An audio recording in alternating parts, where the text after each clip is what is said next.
Nous avons appris que Dieu est unique et trinitaire, Père, Fils et Saint-Esprit. La seconde personne est le Fils, élément central de la Bible. Nous allons donc apprendre à le connaître mieux au cours des prochaines leçons.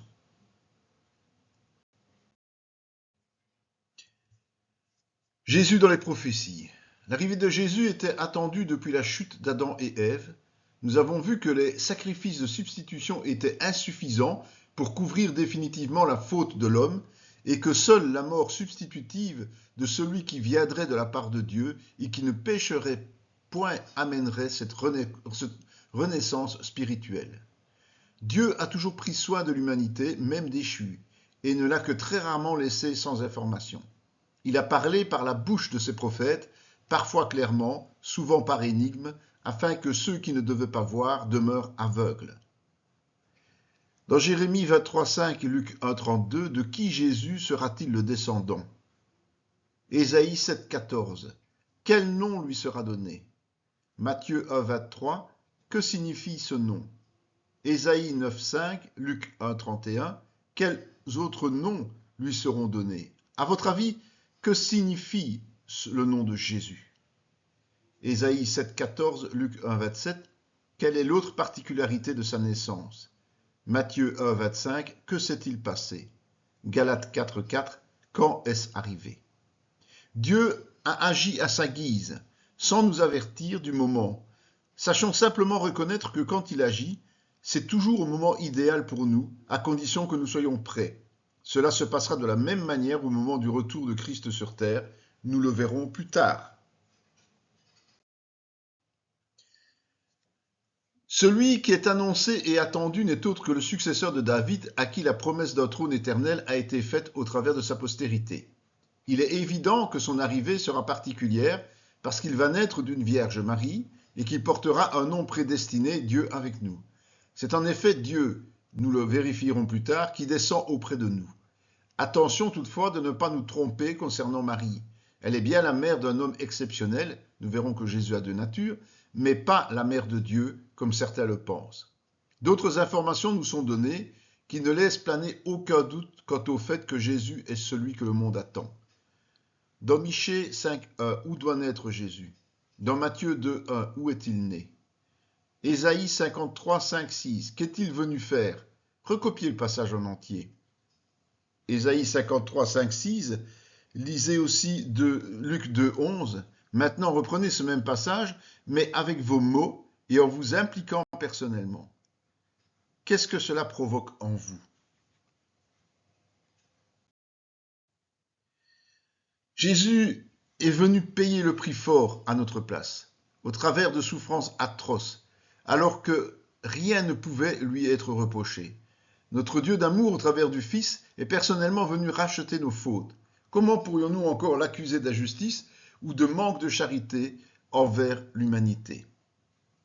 Paul, l'apôtre des païens, atteste de la réalisation de toutes ces prophéties. Je vous ai enseigné avant tout, comme je l'avais aussi reçu, que Christ est mort pour nos péchés, selon les Écritures, qu'il a été enseveli et qu'il est ressuscité le troisième jour, selon les Écritures, 1 Corinthiens 15, 3, 4.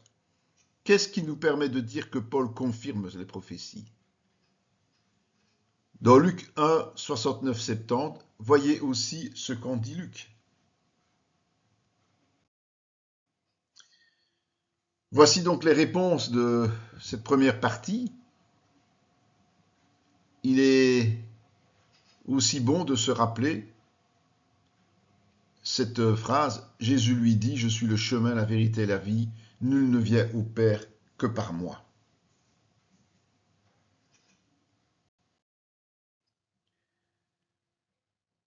Nous avons vu que la venue de Jésus était annoncée et programmée depuis de nombreux siècles. Outre ce qui a déjà été dit, nous allons nous intéresser au premier moment de son arrivée sur terre. Donc, ce point concerne la naissance de Jésus. Matthieu 1, 18. Par qui a été conçu Jésus? Matthieu 1, 19. Quelle a été la réaction de Joseph? Matthieu 1, 20 et 21. Qu'a fait Dieu? Alors que Joseph et Marie vivaient en Galilée, à Nazareth, Jésus est né en Judée, à Bethléem. Dans Luc 2, 1, 6, expliquez pourquoi. Les Juifs étaient donc sous le joug d'une nation étrangère. Laquelle? Qu'est-il intéressant de relever au sujet de Joseph? Qu'est-il dit de Jésus? Cette situation est normale puisque sa mère est vierge. Jésus, les descendants de rois, est-il né dans un palais? Jésus, le créateur de toutes choses, s'est fait pauvre afin de comprendre les plus démunis parmi les habitants de la terre. Plusieurs personnes ont compris que quelque chose de particulier s'était passé à ce moment. Nous allons voir qui et analyser leur réaction. Luc 2, 8, 9. Luc nous relate une rencontre. Laquelle est-ce? Ange provient du grec et signifie envoyé. Luc 2, 10, 11. Qu'annonce ce dernier? Comment qualifie-t-il cette annonce? Que donne-t-il au berger? L'évangile est la bonne nouvelle. C'est le message principal que nous devons apporter à ceux qui ne croient pas encore. Pour nous aider à tenir ferme, Dieu nous donne des indications qui confirmeront ses paroles ou promesses. Et il nous montre des parcelles de ce qui nous attend dans les cieux.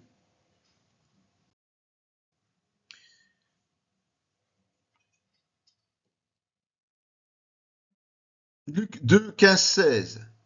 Quelle est la réaction des bergers? Luc 2, 17, 20. Qu'ont-ils fait en plus? En quelque sorte, les bergers, David était aussi berger dans sa jeunesse, ont réalisé ce que nous sommes invités à faire en tant que chrétiens.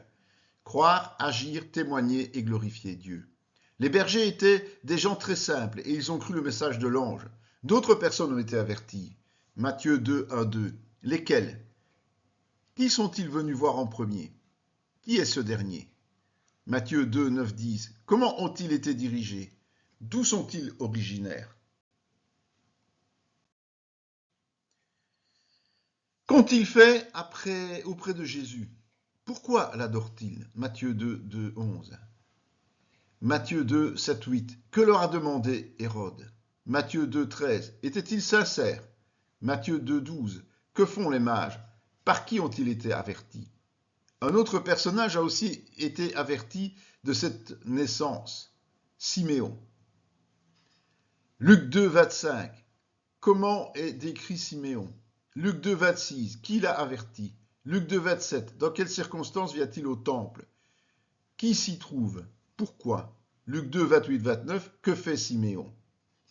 Dieu s'est donc adressé à de simples bergers, mais aussi à des savants d'Orient pour rendre hommage à son Fils unique. Cela prouvera à souhait le côté extraordinaire de cette naissance dans le dénuement. Luc 2, 30. Quel mot utilise-t-il? Luc 2, 34, 35. Que dit-il à Marie? Siméon est un juif pratiquant qui attend l'accomplissement de la promesse avant de s'endormir. Dieu a ainsi prévenu et préparé parmi toutes les couches de la population ceux qui étaient à son écoute. Une autre servante de Dieu est présente à ce moment. Luc 2, 36. Qui? Quelle est sa fonction? Luc 2, 37, 38. Que faisait-elle? Qu'annonçait-elle? Voici le corrigé de la naissance de Jésus.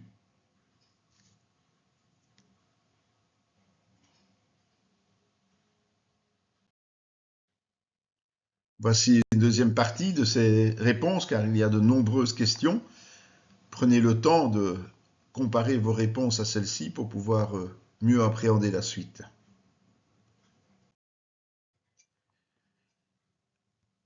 Nous allons aussi voir qu'il y a eu un précurseur à Jésus. Jean 1, 6, 8. Qui était-il? Qui n'était-il pas? Luc 1, 13. Qui a choisi son nom? Luc 1, 36, 45. Quel lien de parenté a-t-il avec Jésus? Luc 1, 36, 37. Est-il né de manière normale? Expliquez avec vos mots. Qu'est-ce qui est impossible à Dieu? Matthieu 3, 4, 5. Comment Jésus a-t-il vécu? Matthieu 3, 3. Qu'est-il venu faire? À votre avis, pourquoi œuvrait-il dans le désert? Luc 3, 1, 3. Quand débute son ministère? C'est-à-dire, par rapport à Jésus? Matthieu 3, 1, 2. Quel message apporte-t-il? Matthieu 3, 6. Quel acte fait-il? À votre avis, suivre Jean offre-t-il la vie éternelle? Pourquoi? Jean prépare le terrain pour Jésus. Il appelle les Juifs à la repentance et les baptise. Il ne peut évidemment pas offrir le salut puisque c'est Jésus qui doit d'abord accomplir l'œuvre en passant par la croix. Jean 1, 15, 17, 29, 30. Que dit-il de Jésus? Matthieu 3, 15, 16. Que lui demande Jésus? Comment réagit Jean? Puis, parce que, Luc 3, 19, 20. Comment Jean a-t-il terminé son ministère? Luc 16, 16, 17. Que s'est-il passé après Jean? Matthieu 11, 13, 14 et 17, 10, 13. Qu'a dit Jésus de Jean? Et vous, que dites-vous de Jésus? Jean a été le dernier prophète sous la loi. À partir du moment où Jésus inaugurait une nouvelle alliance, celle de la grâce et du salut, il devait se retirer. Il fut emprisonné par le fils du roi Hérode, qui avait hérité d'un tiers du royaume, et enfin décapité. Voici les réponses à toutes ces questions. Nous espérons qu'elles correspondent à vos propres réponses. La suite de ces réponses. Merci d'avoir participé à cette étude. Cette vidéo fait partie intégrante de la formation en théologie